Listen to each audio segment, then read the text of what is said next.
Hello friends, welcome to கெட்ஸீஸ் daily vlog. இப்போ வந்து நம்ம மீன் குழம்பு எப்படி செய்கிறதுன்னு பார்க்கலாம்.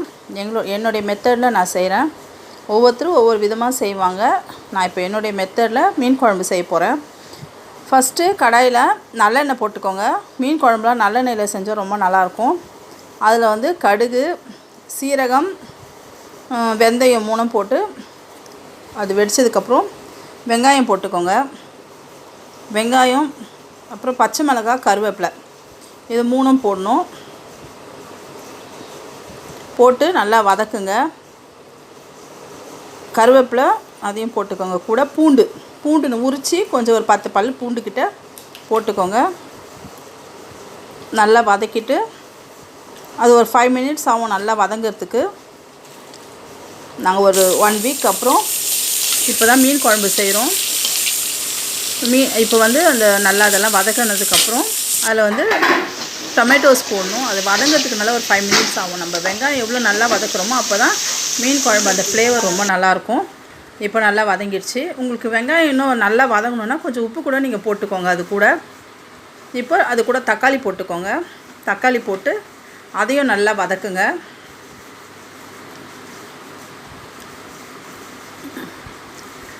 நல்லா தக்காளி நல்லா வதங்கினதுக்கப்புறம் அது கூட நான் இப்போ தான் சால்ட் போட்டேன். நல்லா வதங்கட்டும். ஃபிஷ் குழம்பு வந்து ரொம்ப ஈஸி. அது வந்து ரொம்ப அந்த மெத்தடே ரொம்ப ஈஸியாக இருக்கும் செய்யறதுக்கு. அது நல்லா வதங்கினதுக்கப்புறம் அதில் வந்து தேவையான அளவுக்கு மிளகாத்தூள் போடணும். நாங்கள் வீட்டில் அரைக்கிற மிளகாத்தூள் தான் போடுவோம். அதில் வந்து மிளகாய், தனியா, வெந்தயம், சீரகம் எல்லாத்தையும் மிக்ஸ் பண்ணி அரைக்கிறது. அந்த மிளகாத்தூள் தான் மீன் குழம்புக்கு போடுவோம். அதுதான் ரொம்ப நல்லாயிருக்கும். மஞ்சத்தூள் போடணும். அதுக்கப்புறம் சின்ன ஸ்பூன் தான் அதில் வந்து, அதாவது டேபிள் ஸ்பூன் மாதிரி தான், அதில் வந்து 4 இல்லைனா 5 ஸ்பூன் மிளகாத்தூள் போடணும். மீன் குழம்பு வந்து கொஞ்சம் காரமாக இருந்தால் தான் நல்லாயிருக்கும். அந்த நீச்சி ஸ்மெல்லெல்லாம் வராது. காரம், புளிப்பு ரெண்டுமே வந்து ஈக்குவலாக இருந்தால் தான் மீன் குழம்பு ரொம்ப டேஸ்ட்டாக இருக்கும். அப்புறம் அதில் கொஞ்சம் தேவையான அளவுக்கு தண்ணி ஊற்றி அதை மிக்ஸ் பண்ணிடணும். அதுக்கப்புறம் புளியை நல்லா கரைச்சி வச்சுக்கணும். புளி வந்து நல்லா ஒரு 2 எலுமிச்சைப்பழம் சைஸ்க்கு புளி கரைச்சி வச்சு புளி ஊற்றிடணும். புளி ஊற்றிட்டு அதை நல்லா மிக்ஸ் பண்ணிவிட்டு அது ஒரு 10 மினிட்ஸ் தேவையான அளவுக்கு தண்ணி ஊற்றி 10 மினிட்ஸ் நல்லா கொதிக்கணும் மீன் குழம்பு. அந்த மிளகாத்தூள் ஸ்மெல்லெல்லாம் போகிற அளவுக்கு அது கொதிக்கும்போது அது கூட வந்து கொத்தமல்லி போடணும். கொத்தமல்லி போட்டு அந்த குழம்பு வந்து நல்லா கொதிக்கணும். அதுக்குள்ளே வந்து ஃபிஷ் எல்லாம் நம்ம ரெடி பண்ணி வச்சுக்கணும். வாஷ் பண்ணிவிட்டு எல்லாம் ரெடி பண்ணி வச்சுக்கணும். நான் வந்து இன்றைக்கி கிழங்கா மீனில் தான் வந்து இன்றைக்கி குழம்பு செஞ்சேன். கிழங்கா மீனில் குழம்பும் நல்லாயிருக்கும், ஃப்ரையும் ரொம்ப நல்லாயிருக்கும். ட்ரை பண்ணி பாருங்கள். யாரெல்லாம் கிழங்கா மீன் பிடிக்கும்னு சொல்லிட்டு நீங்கள் கமெண்ட் பண்ணுங்கள். எங்கள் வீட்டில் எல்லாேருக்கும் கிழங்கா மீன் ரொம்ப பிடிக்கும். ஆனால் அதில் முள் மட்டும் கொஞ்சம் வீச்சாக இருக்கும். இருந்தாலும் டேஸ்ட் ரொம்ப நல்லாயிருக்கும். குழந்தைங்களுக்கு கொடுக்கும்போது கொஞ்சம் பார்த்து கொடுக்கணும். மீன் குழம்பு நல்லா கொதிக்கும்போது நான் இன்றைக்கி மாங்காவும் போட்டு மீன் குழம்பு வச்சேன். நல்லா மீன் குழம்பு நல்லா கொதிக்குது. கொதிச்சிட்டே இருக்கும்போது மாங்காய் கட் பண்ணி நான் எடுத்து வச்சுருக்கேன். இப்போ மாங்காய் வந்து போட போகிறேன்.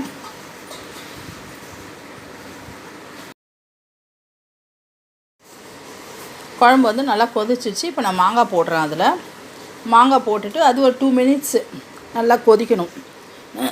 ஏன்னா மாங்காய் வேகிறதுக்கு கொஞ்சம் லேட் ஆகும். ஃபிஷ் வந்து போட்ட உடனே சீக்கிரமாக வெந்துடும். மாங்காய் இப்போ வெந்ததுக்கப்புறம் அப்புறம் வந்து அதில் மீன் போட்டுடணும். நான் பீஸ்லாம் கொஞ்சம் பெருசாக தான் போடுவேன். ரொம்ப சின்னதாக போட்டால் அந்த முள்ளெல்லாம் உள்ளே குழஞ்சிரும்னு சொல்லிட்டு கொஞ்சம் ஃபிஷ்ஷு அந்த பீஸ் கொஞ்சம் பெருசாக தான் நான் போடுவேன். இப்போ வந்து உப்பு கொஞ்சம் கம்மியாக இருந்தது. உப்பு போட்டு இன்னும் ஒரு 5 மினிட்ஸ் வந்து அதை தட்டு போட்டு மூடி கொதிக்க விடுங்க. அவ்வளோதான், மீன் குழம்பு ரெடி. இப்போ வந்து வாங்க சாப்பிட்லாம். இப்போ வந்து நான் எங்கள் வீட்டில் என் பொண்ணுக்கு தான் இப்போ சர்வ் பண்ண போகிறேன் சாப்பிட்றதுக்கு. பாருங்கள், ஃபிஷ் ஃப்ரையும் ஒரு பக்கம் ரெடி ஆயிடுச்சு. சூடாக ரைஸு,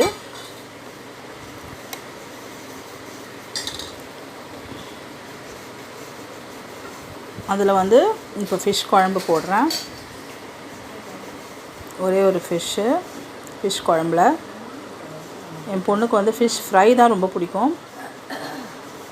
ஃபிஷ் குழம்புல இருக்கிற ஃபிஷ் அவ்வளோவா பிடிக்காது. அதனால் ஒரே ஒரு ஃபிஷ் போடுறேன். உங்களுக்கு பிடிச்சிருந்துச்சுன்னா, நான் செஞ்ச மெத்தட் உங்களுக்கு பிடிச்சிருந்துச்சுன்னா நீங்கள் லைக் பண்ணுங்கள். எங்களுடைய சேனலை வந்து சப்ஸ்கிரைப் பண்ணுங்கள். தேங்க்யூ.